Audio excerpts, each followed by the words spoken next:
But instead I walked straight towards the nearest fires that lay behind the felled trees that served as the English protective wall, and beyond that black tangle I could see the dark shapes of sentries outlined by the campfires. I was nervous. For months I'd been treasuring the idea of the Skier du Gengan. And here I was, out in the dark. And not far away there were headless bodies, and my imagination invented a similar fate for myself. Why? One small part of me knew I could walk into the camp and say who I was, then demand to be taken to Burgred or to Ethelred. Yet I had spoken the truth to Ragnar. I would go back, and I would tell the truth. I'd promised that. And to a boy, promises are solemn things, buttressed by the dread of divine revenge. I would choose my own tribe in time, but that time had not yet come.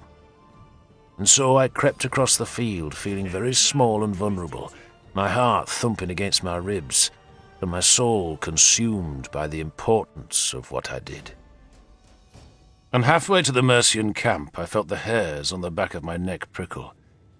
I had the sensation I was being followed, and I twisted, listened and stared, and saw nothing but the black shapes that shudder in the night. But like a hare, I sprinted to one side, dropped suddenly and listened again. And this time I was sure I heard a footfall in the grass. I waited, watched, saw nothing, and crept on until I reached the Mercian barricade, and I waited again there, but heard nothing more behind me, and decided I had been imagining things. I'd also been worrying that I would not be able to pass the Mercian obstacles, but in the end it was simple enough, because a big felled tree left plenty of space for a boy to wriggle through its branches, and I did it slowly, making no noise, then ran on into the camp and was almost immediately challenged by a sentry. "Who are you?" the man snarled, and I could see the firelight reflecting from a glittering spearhead that was being run towards me. "Osbert," I said, using my old name. "A boy?" The man checked, surprised. "Needed a piss." "Oh, hell, boy. What's wrong with pissing outside your shelter?" "My master doesn't like it." "Who's your master?" The spear had been lifted, and the man was peering at me in the small light from the fires. "Bjorka," I said. It was the first name that came to my head. "The priest?" That surprised me, and I hesitated, but then nodded, and that satisfied the man. "Best get back to him, then," he said. "I'm lost." "Shouldn't have come all this way to piss on my sentry post, then, should you?" he said, then pointed. "It's that way, boy." So I walked openly through the camp, past the fires and past the small shelters where men snored. A couple of dogs barked at me, horses whinnied. Somewhere a flute sounded and a woman sang softly. Sparks flew up from the dying fires. The sentry had pointed me towards the West Saxon lines. I knew that because the dragon banner was hung outside a great tent that was lit by a larger fire, and I moved towards that tent for lack of anywhere else to go. I was looking for ladders, but saw none. A child cried in a shelter, a woman moaned, and some men sang near a fire. One of the singers saw me, shouted a challenge, and then realized it was just a boy and waved me away. I was close to the big fire now, the one that lit the front of the bannered tent, and I skirted it, going towards the darkness behind the tent that was lit from within by candles or lanterns. Two men stood guard at the tent's front, and voices murmured from inside, but no one noticed me as I slipped through the shadows, still looking for ladders. Ragnar had said the ladders would be stored together, either at the heart of the camp or close to its edge, but I saw none. Instead, I heard sobbing. I'd reached the back of the big tent and was hiding beside a great stack of firewood, and, judging by the stink, was close to a latrine. I crouched and saw a man kneeling in the open space between the woodpile and the big tent, and it was that man who was sobbing. He was also praying, and sometimes beating his chest with his fists. I was astonished, even alarmed by what he did, but I lay on my belly like a snake and wriggled in the shadows to get closer to see what else he might do. He groaned as if in pain, raised his hands to the sky, then bent forward as if worshipping the earth. "Spare me, God," I heard him say. "Spare me. I am a sinner." He vomited then, though he did not sound drunk, and after he had spewed up, he moaned. I sensed he was a young man. Then a flap of the tent lifted, and a wash of candlelight spilled across the grass. I froze, still as a log, and saw that it was indeed a young man who was so miserable, and then also saw, to my astonishment, that the person who had lifted the tent flap was Father Bioka. I'd thought it a coincidence that there should be two priests with that name, but it was no coincidence at all. It was indeed red-haired, cross-eyed Bioka, and he was here, in Mercia. "My lord," Bioka said, dropping the flat and casting darkness over the young man. "I am a sinner, Father," the man said. He had stopped sobbing, perhaps because he did not want Bioka to see such evidence of weakness, but his voice was full of sadness. "I am a grievous sinner." "We are all sinners, my lord." "A grievous sinner," the young man repeated, ignoring Bioka's solace. "And I am married." "Salvation lies in remorse, my lord." "Then God knows I should be redeemed, for my remorse would fill the sky." He lifted his head to stare at the stars. "The flesh, Father," he groaned. "The flesh." Bioka walked towards me, stopped and turned. He was almost close enough for me to touch, but he had no idea I was there. "God sends temptation to test us, my lord," he said quietly. "He sends women to test us," the young man said harshly. "And we fail. And then he sends the Danes to punish us for our failure." "His way is hard," Bioka said, "and no one has ever doubted it." The young man, still kneeling, bowed his head. "I should never have married, Father. I should have joined the church, gone to a monastery." "And God would have found a great servant in you, my lord, but he had other plans for you. If your brother dies, pray God he does not. What sort of king would I be?" "God's king, my lord." So that, I thought, was Alfred. That was the very first time I ever saw him or heard his voice, and he never knew. I lay in the grass listening as Bioka consoled the prince for yielding to temptation. It seemed Alfred had humped a servant girl, and immediately afterwards had been overcome by physical pain and what he called spiritual torment. "What you must do, my lord," Bioka said, "is bring the girl into your service." "No," Alfred protested. A harp began to play in the tent, and both men checked to listen. Then Bioka crouched by the unhappy prince and put a hand on his shoulder. "Bring the girl into your service," Bioka repeated, "and resist her. Lay that tribute before God. Let him see your strength, and he will reward you. Thank God for tempting you, Lord, and praise him when you resist the temptation." "God will kill me," Alfred said bitterly. "I swore I wouldn't do it again. Not after Osferth." Osferth? The name meant nothing to me. Later, much later, I discovered Osferth was Alfred's bastard son, whelped on another servant girl. "I prayed to be spared the temptation," Alfred went on, "and to be afflicted with pain as a reminder and as a distraction. And God in his mercy made me sick, but still I yielded. I am the most miserable of sinners." "We are all sinners," Bioka said, his good hand still on Alfred's shoulder. "And we are all fallen short of the glory of God." "None has fallen as far as me," Alfred moaned.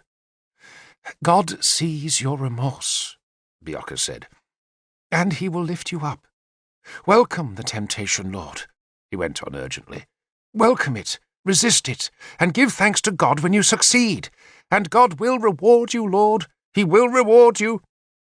"By removing the Danes?" Alfred asked bitterly. He will, my lord, he will.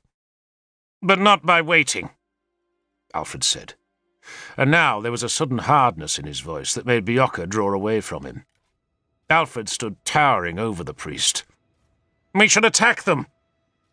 Burgred knows his business, Bjorka said soothingly, and so does your brother. The pagans will starve, my lord, if that is God's will. Meditate on peace. So, I had my answer, and it was that the English were not planning an assault, but rather hoped to starve Snottingaham into surrender. I dared not carry that answer straight back to the town, not while Bjorka and Alfred were so close to me. And so I stayed and listened as Bjorka prayed with the prince, and then, when Alfred was calm, the two moved back to the tent and went inside. And I went back. It took a long time, but no one saw me. I was a true Skea Dugengan that night, moving among the shadows like a spectre, climbing the hill to the town until I could run the last 100 paces, and I called Ragnar's name, and the gate creaked open, and I was back in Snottingaham. Ragnar took me to see Uber when the sun rose, and, to my surprise, Wayland was there. Wayland the snake. And he gave me a sour look, though not so sour as the scowl on Uber's dark face.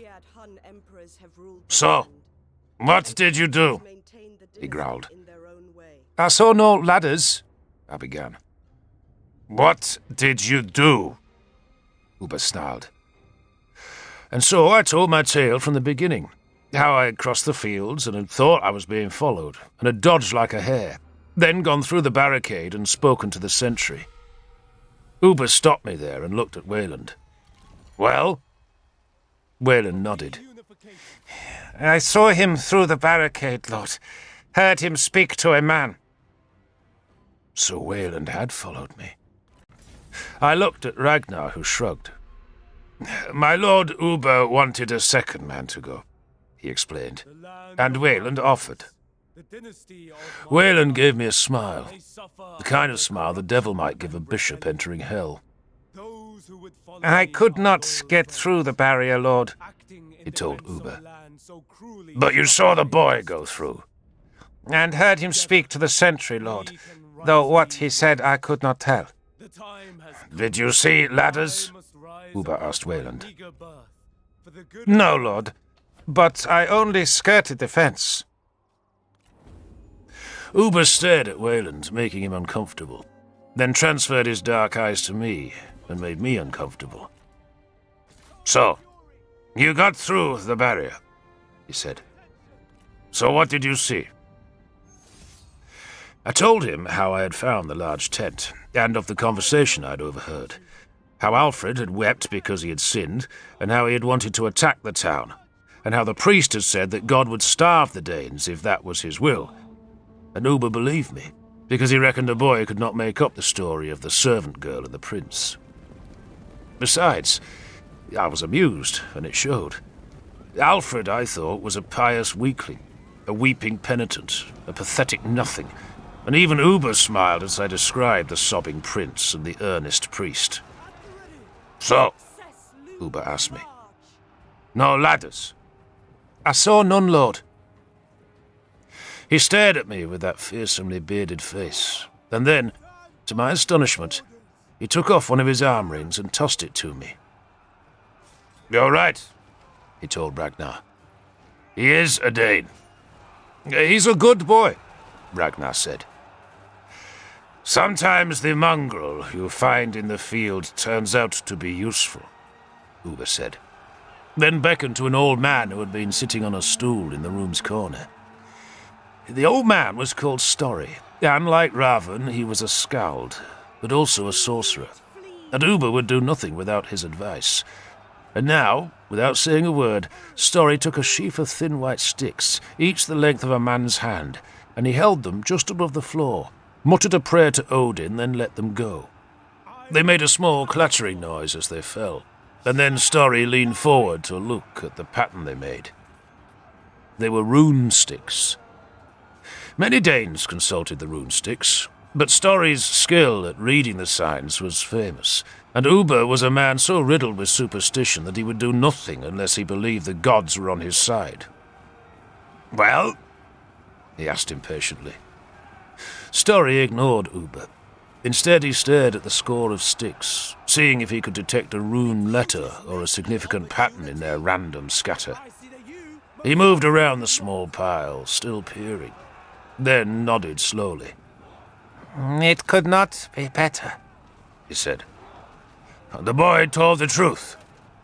"The boy told the truth," Story said. "But the sticks talk of today, not of last night. And they tell me all is well." "Good." Uber stood and took his sword from a peg on the wall. "No ladders," he said to Ragnar. "So no assault. We shall go." They had been worried that the Mercians and West Saxons would launch an attack on the walls whilst they made a raid across the river. The southern bank was lightly garrisoned by the besiegers, holding little more than a cordon of men to deter forage parties across the Trent. But that afternoon, Uber led 6 ships across the river and attacked those Mercians, and the rune sticks had not lied, for no Danes died, and they brought back horses, weapons, armour, and prisoners. 20 prisoners. The Mercians had beheaded 2 of our men, so now Uber killed 20 of theirs, and did it in their sight so they could see his revenge. The headless bodies were thrown into the ditch in front of the wall, and the 20 heads were stuck on spears and mounted above the northern gate. "In war," Ragnar told me, "be ruthless." "Why did you send Wayland to follow me?" I asked him, hurt. "Because Uber insisted on it," he said. "Because you didn't trust me?" "Because Uber trusts no one except Story," he said.